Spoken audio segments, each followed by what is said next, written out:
দিনাজপুর ১ আসন থেকে নির্বাচিত মাননীয় সদস্য জনাব মোহাম্মদ মঞ্জুরুল ইসলাম।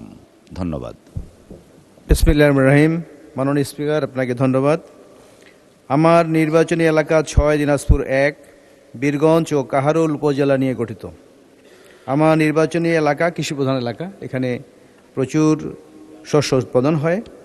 এখানে সারা বছর বিভিন্ন ফসলাদি উৎপাদন হয়। বর্তমানে ফসল আবাদে রাসায়নিক সার ব্যবহারের ফলে উৎপাদন বৃদ্ধি পাচ্ছে। বীরগঞ্জ উপজেলায় বিএডিসি, টিএসপি, এমওপি ও ডিএপি সারের একটি গোডাউন আছে, যার ধারণ ক্ষমতা মাত্র ১২০০ মেট্রিক টন।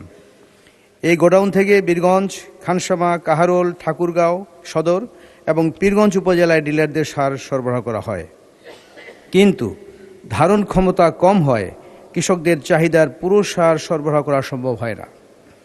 তাই কৃষি উৎপাদন বৃদ্ধি এবং কৃষকদের কাছে সহজে চাহিদা অনুযায়ী সার সরবরাহ নিশ্চিত করার জন্য এই গোডাউনের ধারণ ক্ষমতা ৫,০০০ মেট্রিক টনে উন্নীতকরণের জন্য বিদ্যমান গোডাউনের সংস্কার এবং নতুন গোডাউন নির্মাণ করার জন্য সুদৃষ্টি কামনা করছি।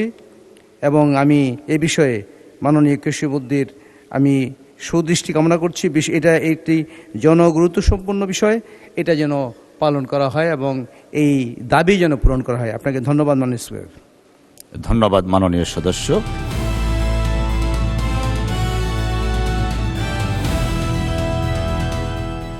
দিনাজপুর টিভি, মানুষের জীবনের কথা বলে।